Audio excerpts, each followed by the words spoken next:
O Saiba Mais de hoje fala sobre um dos benefícios mais aguardados pelo trabalhador brasileiro, que é o 13º salário.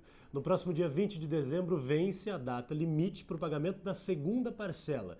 E tão importante quanto receber o benefício é entender como ele funciona. É por isso que a gente está aqui hoje com o Dr. José Augusto Lira, especialista nesse assunto, que vai nos explicar tudo sobre o 13º para a gente começar. Qual que é o cálculo, como funciona o cálculo base para o pagamento do 13º salário, doutor? O 13º, ele é pago pela maior remuneração do empregado naquele mês que esteja ocorrendo o pagamento. Se ele recebe parte variável, o que é uma parte variável? São horas extras, adicional noturno, adicional de periculosidade. Isso é feito uma média dessa parte variável. Então essa média adiciona o salário, mas explicitamente para a primeira parcela do 13º é considerado apenas o salário dele. Essa é a base de cálculo. E quem tem direito ao 13º salário, doutor?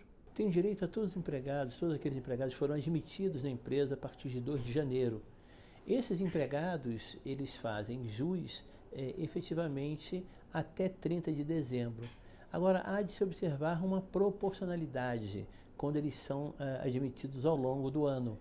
Então, eles têm, para cada mês integral, 1/12 ou fração superior a 15 dias. Então, vamos imaginar num primeiro exemplo. Ele é admitido no dia 1º de setembro de 2015, né? Então, e continua na empresa. Quando eu chegar em novembro, né, ele tem o mês de setembro, o mês de outubro, o mês de novembro, o mês de dezembro. Então, ele tem 4/12 por mês integral. Então, quando eu chegar em 30 de novembro, eu vou pagar a primeira parcela, que vai ser a metade desse valor, 4/12. Eu vou pegar o salário dele, dividir por 12 e multiplicar por 4. Né? Então, eu obteria a chave 50%.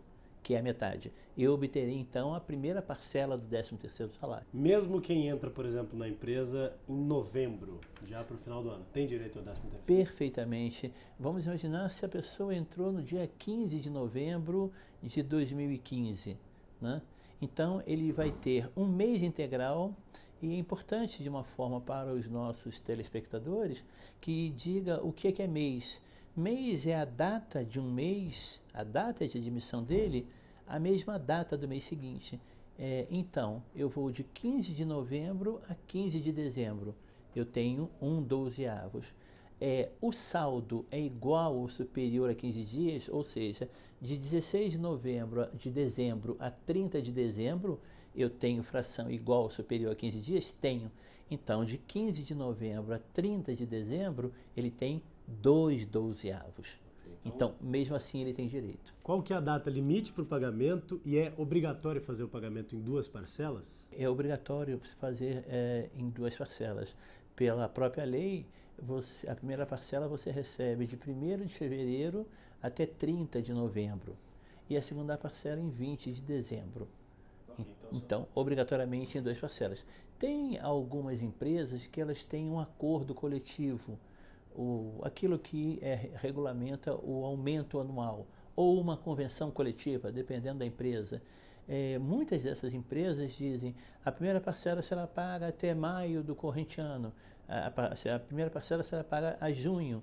Então, repito, se a empresa tem alguma cláusula no seu acordo coletivo, na sua convenção coletiva, é o que nós chamamos de uma norma. O acordo coletivo é uma norma jurídica, a convenção coletiva é uma norma jurídica. Então, é uma norma mais benéfica. Então, o empregado não tem que esperar até 30 de novembro. Ele recebe como determina o acordo ou a convenção coletiva. É possível e permitido a empresa pagar mês a mês, de fevereiro a novembro, o 13º salário, assim parcelado por vários meses? Nos termos da lei, não. Mas nada impede, né, e essa pergunta é bastante interessante, de que eu ajuste na norma coletiva, repito, seja acordo ou convenção, esse tipo de pagamento. E por que nada impede?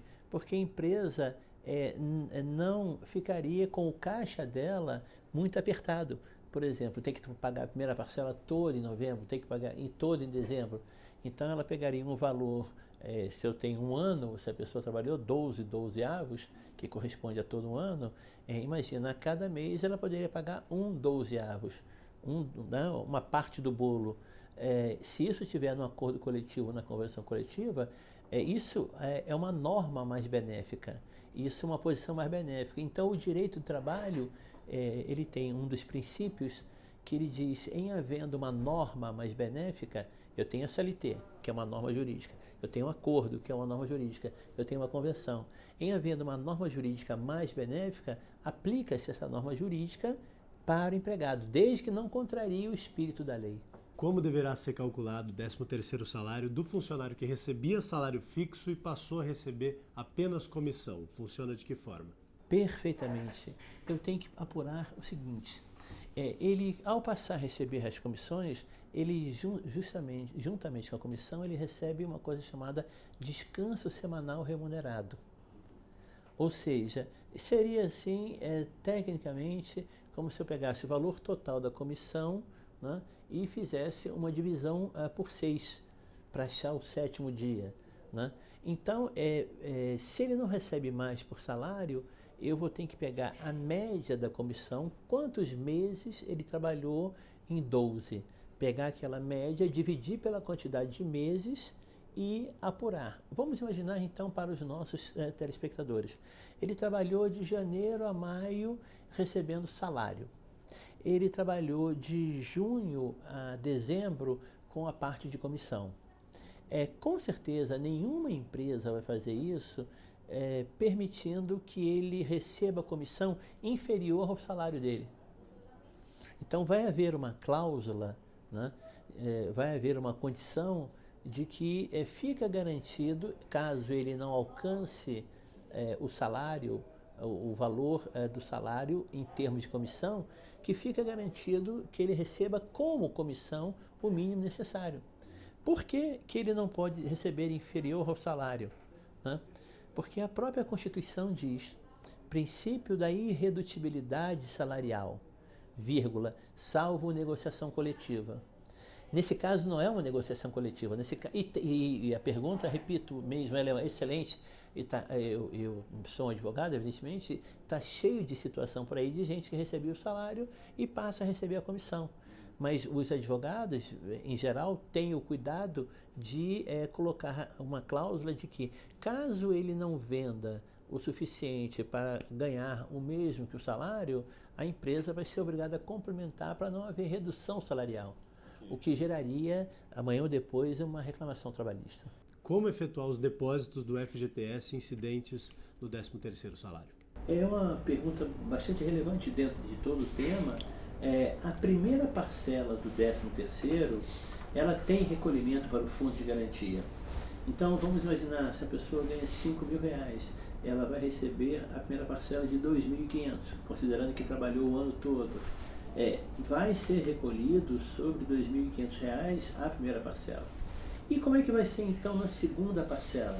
Na segunda parcela, quando se pagar o 13º integral, 5.000, vai ser feita a dedução de 2.500 e aí se recolhe o complemento. Interessante colocar para os nossos telespectadores quanto ao recolhimento da Previdência Social. E aí nós estamos entrando na Previdência Social. Que é diferente. A primeira parcela do 13º que se paga, não se recolhe nada da Previdência Social. E tudo só é recolhido quando o empregador paga o 13º salário por ocasião de dezembro. E é recolhido separadamente. Existe uma tabela do salário de contribuição que eu calculo em cima do salário. E eu pego essa mesma tabela, calculo no 13º. Então, não é somado o salário com o 13º. É calculado em separado. Okay. Tabela do salário em cima do salário.